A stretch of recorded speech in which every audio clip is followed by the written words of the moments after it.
Welcome to Huck and Buck Farm. Today we are processing our poultry. So we're going to guide you and walk you through the steps of what has to happen when you're actually processing your chicken. We have about 90 chickens to actually process today. We do have wonderful volunteers that are assisting us, and Michael and I are going to take you through the steps in reference to processing the poultry. First step is the killing cones. So these are the killing cones that we use for our chickens. There are bigger cones that we use for the turkeys, but these are the perfect size for the chickens. So the chickens that we're actually processing today are going to be the jumbo Cornish cross. These particular birds have more breast meat. I like them for the mere fact that they cook better. I love the skin and how they taste. So once we actually put the chicken in the killing cone, we're going to cut the throat, let the blood drain actually into the base of the system. And then from there, the next steps will be the scalder, the plucker, and then actually us eviscerating the chickens in the shed, and we'll walk you through those steps. So the first step is a little gory. So if you're not wanting to watch this, please don't watch. But this is a part of the process with regard to killing the chicken.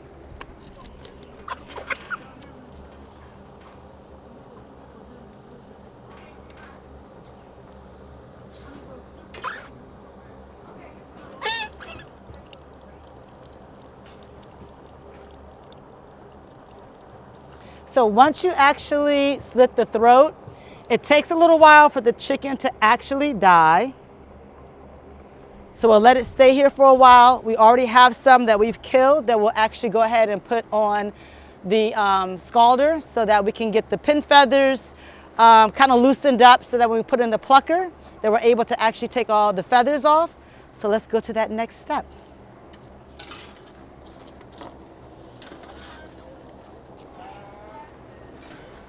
You ready? So here you're going to actually place the feet on these hooks. The temperature of the water is hot. I would actually have to ask my husband. Michael, how hot does the water have to be? About what? 145. 145. I was going to say 185, but 145. So Terry, one of our volunteers who is helping us today, is going to put these two in the scalder. So we just lower it down. It actually has to stay in the water, I would say, for about a good minute, minute and a half. You don't want it to stay in the water longer than that, because you'll wind up cooking the skin. So the underbelly of the chicken, you don't want that skin to be bruised, burned, etc. So after this part, I wish we had some chickens already ready for the plucker. But we'll put these two in the plucker, turn that on, and get it ready for everyone to actually start removing all the insides. All right. Good. A little more. So pulling the pin feather out is key to us knowing that the feathers will come off a little easier inside of the plucker. So this is a godsend when it comes to actually processing your chicken. Removing the feathers can be a tedious job.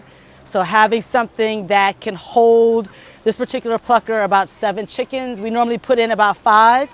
You want them kind of butting up against each other as they're spinning around in the plucker, because it helps them remove the feathers easier. This plucker will also take care of turkeys. So we will be processing the turkeys probably in the fall, and we normally put about 2 inside of this plucker. All right. So in they go, water turns on, and there's just a switch. And there you go.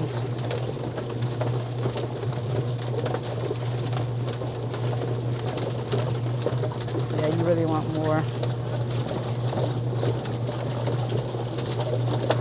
So you can see having the 2 is great, but if we would have had like 2 more, it would be actually bumping into each other to remove more of the feathers. But let me take this one. So clean, but could be cleaner. But that's what that plucker does. It'll take the feathers off. And then when we take it inside the shed, we're just more or less removing all the additional pin feathers and then taking the rest of the body parts out. So this is a clean chicken, so to speak. And we've got, what, another 10 or 15 more to do, so we're almost done. So we're in the killing house, or the slaughterhouse, or the evisceration room, and here's our chicken. Once you do it a bunch of times, it's kind of very fluid. So I'm going to try to break it down for you and slow it down a little bit. We'd like to start with the feet. What you want to do is you want to bend the foot, see where that joint is. Cut down, and then cut up. Cut down, and then cut up. You don't want to cut the bone, you want to cut the cartilage. That way when you package it, it's not going to tear it up. Since we're in the vicinity, this is the tail, and on top of the tail there's an oil gland. You want to cut that out. And you want to try to cut it without going into the gland. Just like that. Good pair of scissors. Heavy duty scissors works. I find it works really good for the neck. Try to come out maybe an inch, inch and a half from the bird. You don't want to cut it too tight because it's going to mess up your skin. Just like that. Head comes off. All right. Feet done. Oil gland done. Head done. It's probably hard to pick up on the screen here, but to the right-hand side, as you look at the bird this way, there's something called a crop, C-R-O-P. And that's where all the food that the chicken eats goes to, and it gets ground up and processed. They don't have any teeth, so they can't chew the food up. So it goes into this crop. Normally they'll have like some stones, some pebbles in there, and it helps grind it up. That's probably the hardest part of this process, and this is going to be hard to show. You need to go up underneath the skin and put your finger underneath the skin and separate. I know this isn't a really good angle for you. I apologize. And you're going to separate that crop from the side wall of the chicken, which I just did. So that's it right there. That's the crop. Now I'm going to pull it all the way out. You're just going to loosen it. All right? That way when we come back around to where the head was, I'm going to have to do this backwards so you get that good. You're going to kind of slice an opening in the front of the bird.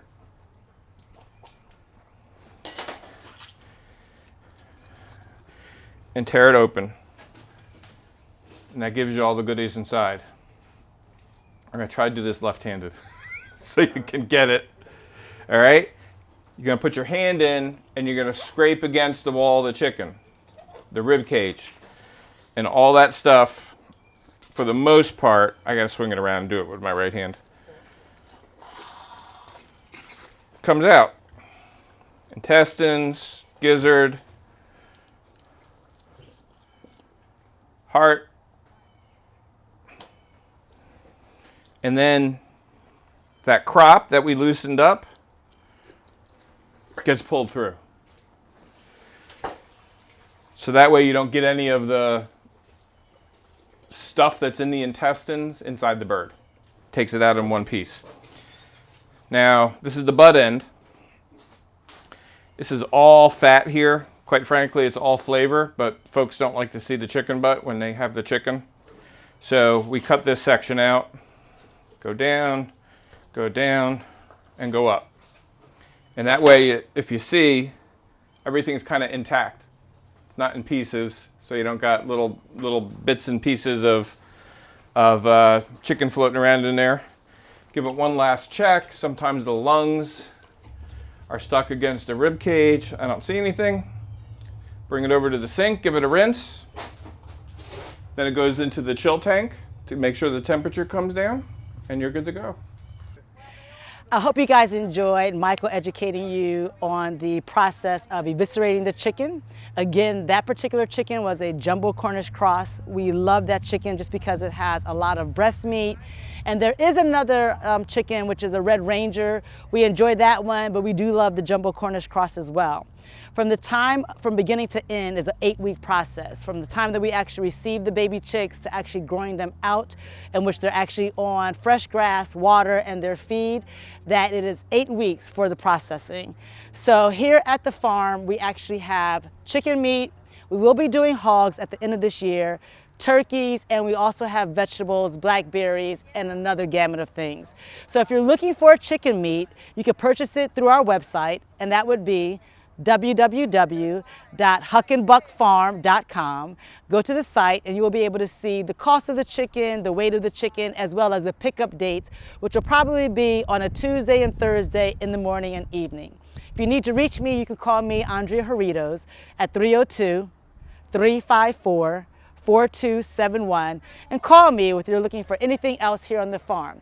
Another aspect of our beautiful farm is that we allow agritourism. And what that means is we allow people to come here on the property and stay, whether it be bringing your own tent, bringing your RV, which we do have 50 amp hookups, or staying in our lovely glamping tent. In the future, we're on the trajectory to actually build some A-frames for you to be able to stay in throughout the year. So again, thank you for watching this. I hope that you enjoyed and understand now what it takes for farmers to actually bring food to your table. Thank you from Huck and Buck Farm.